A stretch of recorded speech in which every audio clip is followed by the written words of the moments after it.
sebagai informan, sebagai jenengan narasumber kan, kalau jenengan sampaikan tadi sebagai ketua Dewan Masjid di Kapanewon Merbang ya. Nah, niku sudah berapa lama jenengan menjabat sebagai ketua Dewan Masjid di Kapanewon Merbang ini?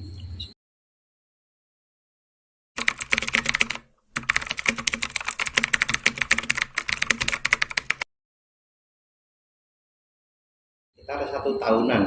1 tahunan awalnya saya diajak teman saya untuk masuk jadi pengurus, lalu kemudian tuanya meninggal, saya dipaksa untuk menggantikan jadi ketua. Yang maksa saya termasuk Pak Imam Mahali. Pak Imam Mahali itu dosen di Tarbiyah UIN. Berarti atas dasar pemaksaan itu saya sudah bilang nanti nggak jalan loh kalau saya yang jadi ketua, kalau sekretarisnya saya jalan. Ya, tapi saya di DMI itu juga termasuk salah satu juri nasional untuk penghargaan ke masjid-masjid atau DMI Award. Kemarin tahun 2002 kita ada beberapa yang, karena semua pakai online ya, jadi ada sekitar 70 lebih indikator masjid itu baik. Mulai dari manajemennya, kegiatannya, sampai ada parkirnya enggak, ramah anak enggak gitu. Nah, luar biasa. Saya termasuk yang di Jawa Barat itu ada, Jawa Barat itu yang saya juri. Tapi memang tidak semua masjid ikut. Hanya yang ikut saja.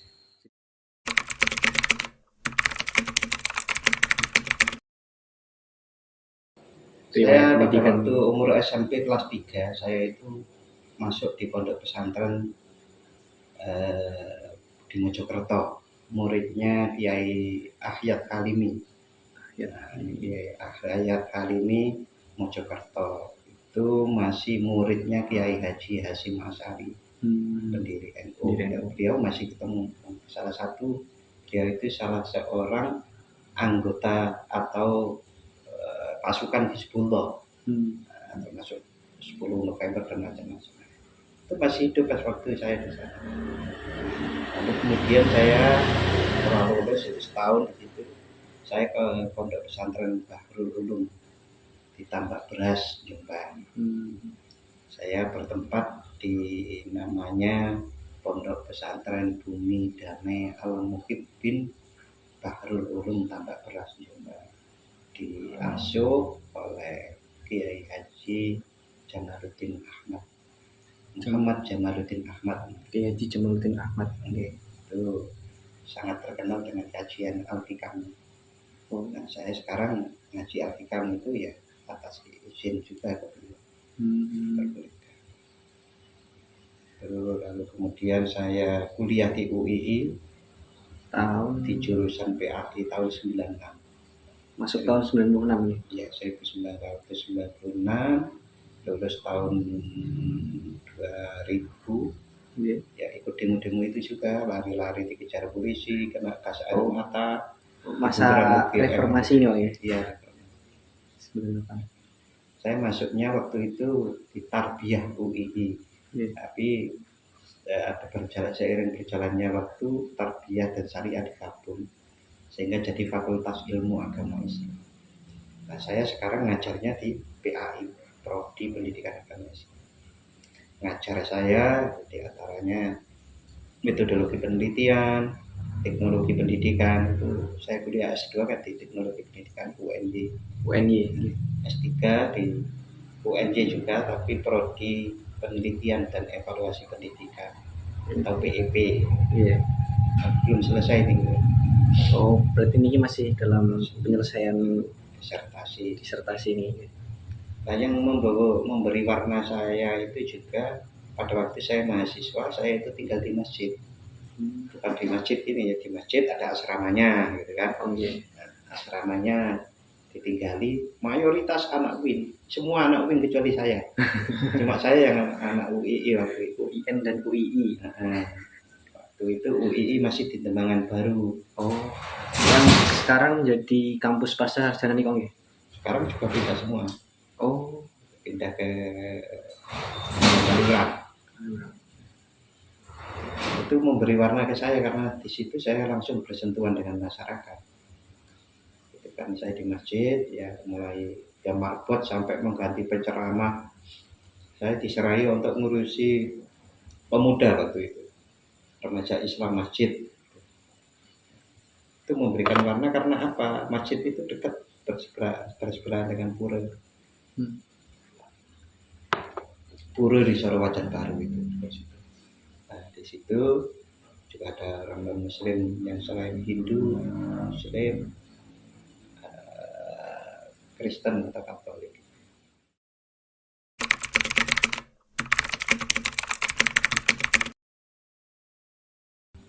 Islam itu adalah tangga menuju ke kedamaian dan kepasrahan dalam sebagai hamba Allah.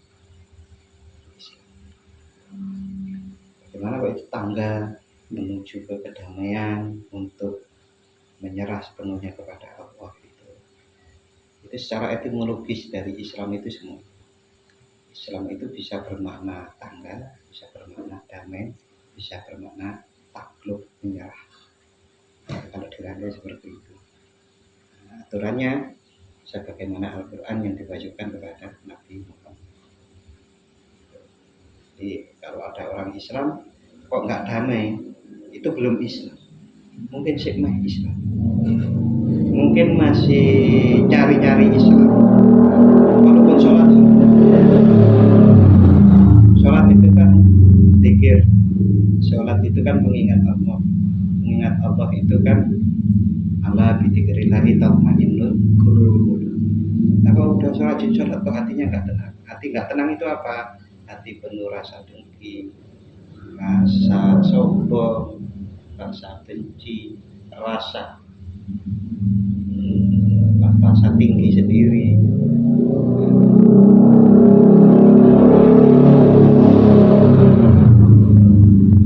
Oke, jadi itu Islam.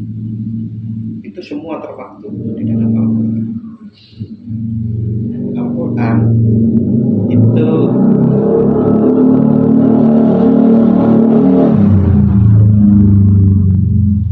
Al-Quran itu isinya ya untuk itu semuanya.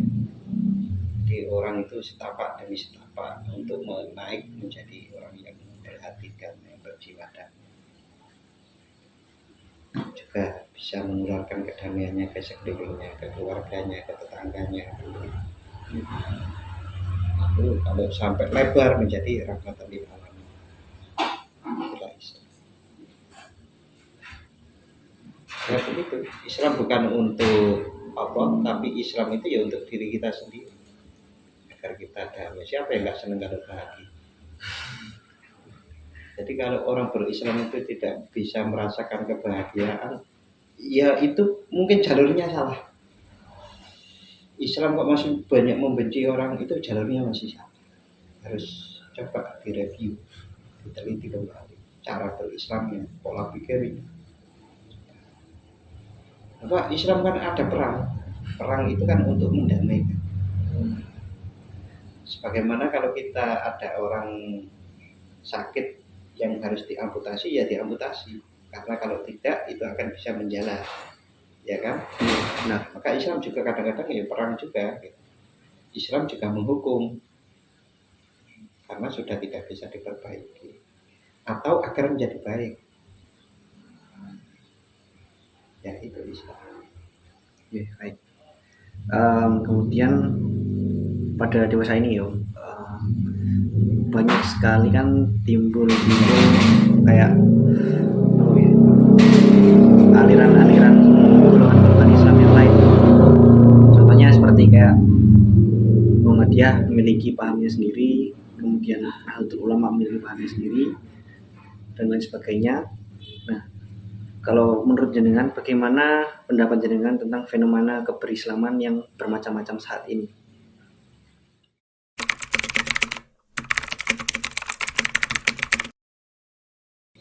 Jadi orang itu secara sunnatullah sudah dibikin oleh Allah tidak akan satu. Manusia itu dibikin bersuku-suku, berbangsa-bangsa untuk saling mengenal. Mengenal apa? Mengenal cara untuk mengabdi kepada Allah sebaik-baik. Jadi kalau Anda Muhammadiyah kenal orang NU, kenalilah orang NU itu bagaimana cara mengabdi kepada Allah dengan sebaik-baiknya. Begitu juga kalau ada orang NU ketemu orang Muhammadiyah, kenalilah bagaimana cara mereka mengabdi kepada Allah. Untuk apa saling mengenal, saling berbagi, saling melengkapi.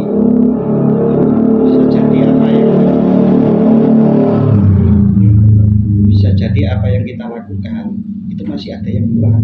Saling kita dilengkapi oleh pengalaman. Kemudian cara mengabdi kepada Allah, membangun rumah sakit, membangun panti asuhan, orang NU membangun pondok pesantren dan seterusnya sama-sama. Kalau digabung jadi satu gimana?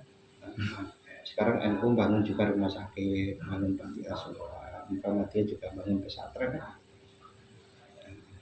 Kalau terjadi perbedaan yang sampai memanas, itu ya dilakukan oleh orang-orang yang tadi yang belum memahami Islam. Yang namanya Muhammadiyah sebagai organisasi, NU sebagai organisasi itu adalah wasilah. Wasilah itu namanya lantaran atau perantara menuju mengabdi kepada Allah. Nah kalau berbeda terus tengkar sesama muslim sudah dilarang oleh Al-Quran. Berarti salah menyalahi Al-Quran. Zaman dulu orang NU, orang Muhammadiyah itu ya saling jadi besam, menikahkan anaknya dengan banyak. Nah, artinya kalau sekarang Anda melihat ada kelompok-kelompok yang senang menyalahkan orang lain, ya dia karena masih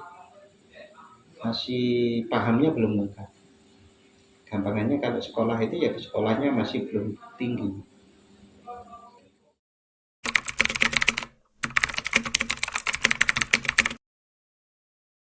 Setiap pribadi berbeda cara untuk mendekatkan diri pada Allah. Setiap pribadi. Makhluk itu ada namanya burung, maka dia pintarnya terbang. Ikan itu pintarnya berenang. Manusia itu ada yang dominan otak kirinya, ada yang dominan otak kanannya. Dominan setiap pribadi itu menyebabkan setiap ibadahnya ada yang unggul daripada ibadah yang lain. Maka kalau dibandingkan dengan satu orang, kita nggak boleh memaksa orang lain kamu harus sama. Ya, contoh kalau orang kaya kita paksa untuk kemudian suruh ngaji, ya mungkin dia nggak terlalu banyak belajar ngaji. Nah, lebih baik orang kaya ini diajak kerjasama dengan yang pintar ngaji, bangun pesantren. Yang bangun ada, yang pintar ngaji, yang isi kan begitu. Itu yang bagus. Kan begitu. Nah, dari sisi spiritualitas, orang ada yang senang zikir, ada orang yang senang puasa, ada yang senang kemana-mana. Kalau ada orang nolong itu mudah sekali. Nah, kalau mau memadukan menjadi satu, jadinya Rasulullah. Orang yang ibadahnya itu dengan puasa, tidak usah menyala-nyalakan orang yang zikir. Kalau bisa ada tambah, ada zikir dan puasa kan. Nah, tapi itu tadi saya sebut, tiap orang punya keunikan sendiri-sendiri. Oleh karenanya orang itu menuju Allah, mengabdi kepada Allah, itu jalannya adalah sebanyak jumlah orang itu sendiri-sendiri. Maka kan ada yang namanya sholat wajib, ya itu saja yang harus. Sholat, zakat, puasa, haji kan itu toh ya wajib. Nah yang lain-lain itu sesuai dengan konteks di mana dia berada.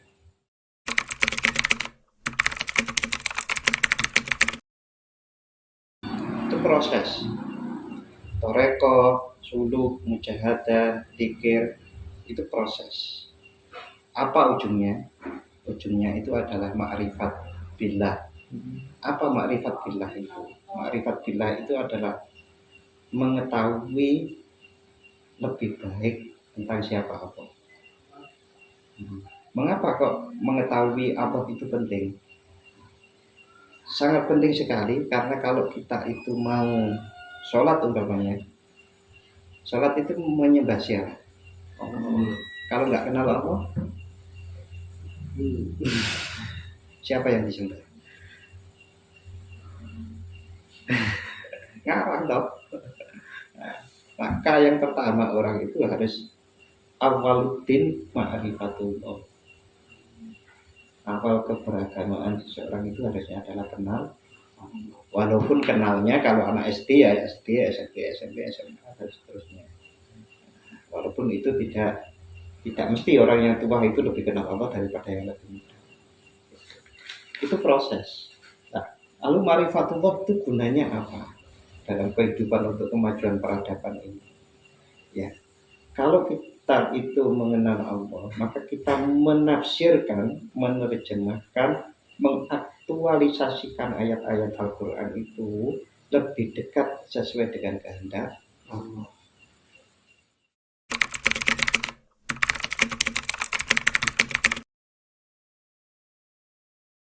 Jadi manusia itu secara potensial, itu selain akal, itu ada hati, ada fitrah, ada ruh, ada nafas, ya, ada jasad ini. Jadi kalau mau ditata itu begini. Paling kiri ini jasad, ke sini sedikit nafas, tengah kolok, di sini akal, di sini ruh.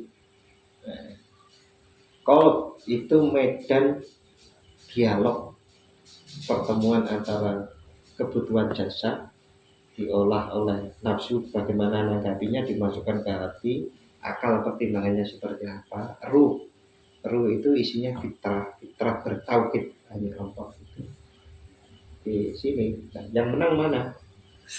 Nah, maka Rasulullah bersabda hati itu kan berbalik balik. Jadi ini karena tempat medan pertempuran.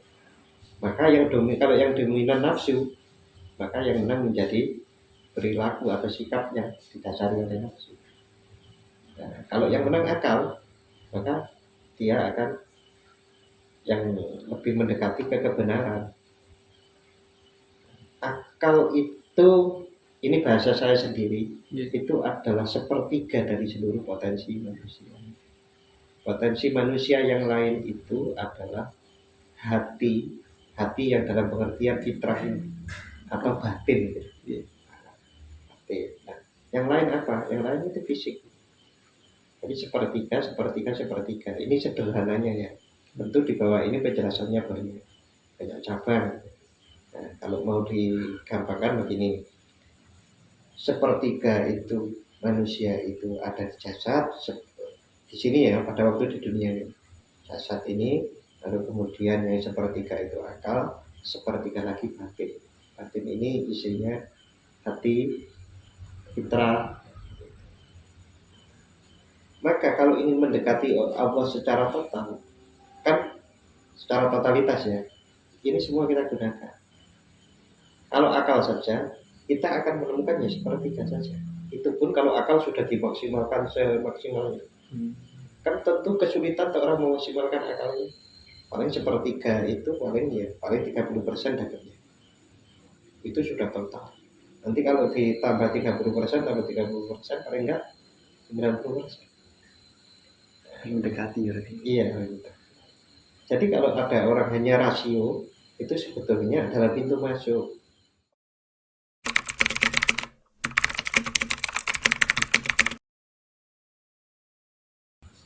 Jadi fanatisme beragama itu harus. Dalam artian Ya, kita harus fanatik dong dengan agama kita, masa nggak fanatik?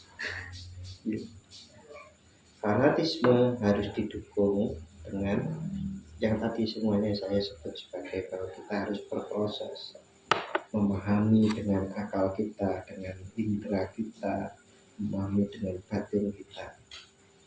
Jadi fanatik karena memang kita sudah mengalaminya, mengetahuinya ini benar.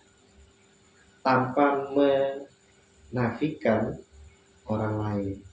Ada loh orang di sekeliling kita, kita benar ada orang di sekeliling kita. Seperti saya tadi sebut, kalau kita itu punya kertas putih, agar menjadi lebih putih tidak harus semuanya ditutupi putih, tapi kita letakkan saja warna yang berbeda di pinggirnya, maka putih tampak lebih. Nah, orang yang ada di merah, orang yang ada di hitam, mau berubah jadi putih silahkan, tapi tanpa ada paksaan. Jadi fanatis harus, beragama harus, tapi harus didukung dengan ilmu, didukung dengan mengoptimalisasikan semua potensi yang diberikan oleh Allah kepada diri kita. Itu kalau beragama. Lalu kemudian kalau Islam Nusantara, di depan sudah saya jelaskan, itu karena hanya kita bertempat di Nusantara. Padahal Islam itu sholihul likulli zaman wa makan, ya kan? Sholihul likulli makan wa likulli zaman. Al-Quran itu tepat untuk dimanapun zaman, kapanpun zaman, dimanapun tempat. Kalau kita tidak menyesuaikan dengan dimana tempat, maka kita pasti akan ditolak, ya kan? Nah, Islam Nusantara itu adalah karena di Nusantara, ya hanya itu saja. Kemudian tafsirnya tetap sebagaimana ulama-ulama yang muktabar tafsirnya yang digunakan ya itu juga. Nah kalau kemudian umpamanya ada orang yang secara negatif mempersepsi Islam Nusantara, kita harus ingat di Indonesia itu kan pertarungan perebutan kekuasaan politik praktis itu berjalan terus. Maka orang itu untuk menang ada dua cara. Yang pertama itu adalah meningkatkan dirinya dan memangkas lawannya, ya kan? Maka itu harus jadi pedoman. Saya jadikan pedoman. Oh, ya kita lihat kebenaran.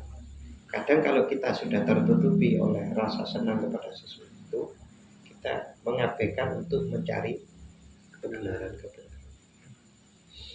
Kalau Anda sudah bisa mengoptimalkan mata yang ada di hati Anda, bukan hanya mata ini, rasa itu hidup, maka itu adalah salah satu alat juga untuk mendeteksi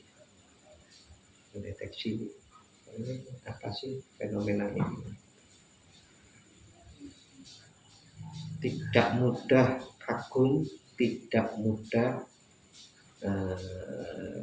terpukau oleh hal-hal yang tampak, karena kita juga punya standar kita itu adalah rasa kita. Itu yang banyak orang sudah mulai lupa, kelihatannya saja. Nah kalau kelihatannya saja ya tetap yang namanya Harley ya, sama Rubicon ya tetap api. Tapi kalau kita tahu kemudian rasa kita bilang kok penghasilan begitu luar biasa ya, oh ya sudah nggak usah sudut ya sudah. Tapi kita tidak mudah terpukau. Kita tahu banyak sisi. Satu ini bisa dipandang dari sini. Biasanya kita itu senangnya sisi yang kita senangi kita lihat. Apa orang punya Rubicon itu tidak harus membiayai itu. Waktu membiayai itu kan sisi yang lain. Iya. Ya kan? Enak enggak? Gitu kan? Belum lagi, ya itu apapun itu ada biayanya. Ibaratnya kalau orang mau panen ya harus mau menanam. Ya, logikanya begitu. Lihatlah fenomena itu, tapi pikirkan juga akibatnya, sebabnya. Coba dipikirkan lebih komprehensif. Baik. tentang fanatisme tadi dalam beragama. Jadi beragama itu memang harus fanatis, tetapi harus didasari dengan ilmu dan pengendalian potensi-potensi yang Jenengan sampaikan tadi. Jadi fanatis itu lebih terarah dan lebih mendekatkan diri kepada Allah Subhanahu wa taala. Baik, pertanyaan terakhir dari wawancara ini.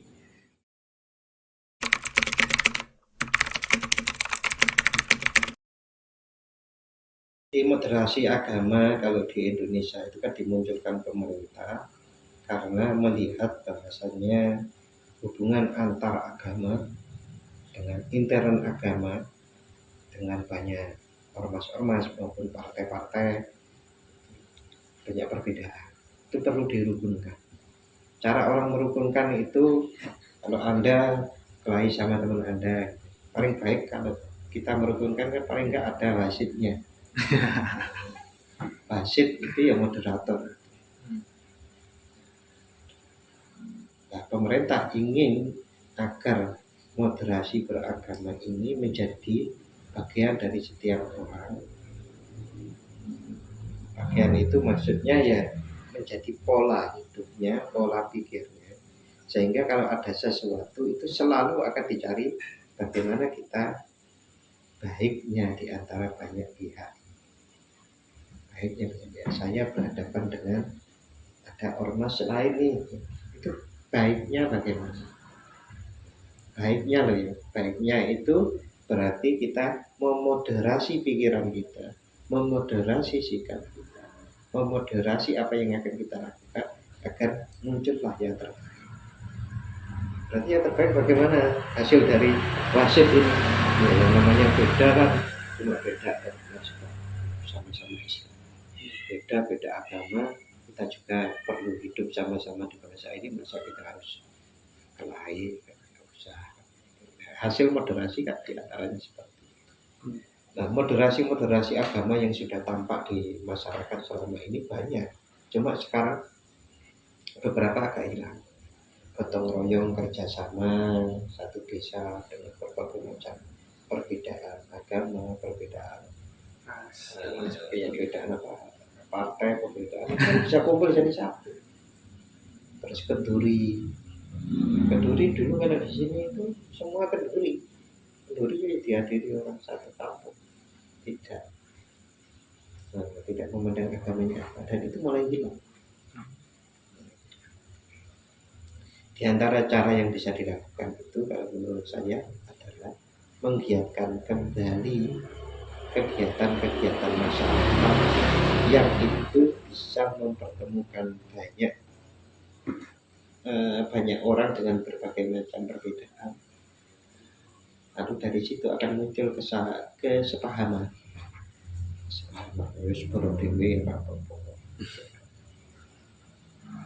Dan seandainya pun kita itu kan kita tidak pernah disuruh menanggung perbuatan orang lain saat nanti di akhirat. Ngapain kita harus dakwah ya dakwah. Rasulullah saja dakwah kepada pamannya juga tidak berhasil kan? Itu contoh bahwa kita kalau berdakwah itu ya tidak harus berhasil, yang penting menyampaikan. Ya itu jadi moderator. Kalau ada tengkar ya kita damaikan. Cuma moderator itu diri kita, untuk pikiran kita.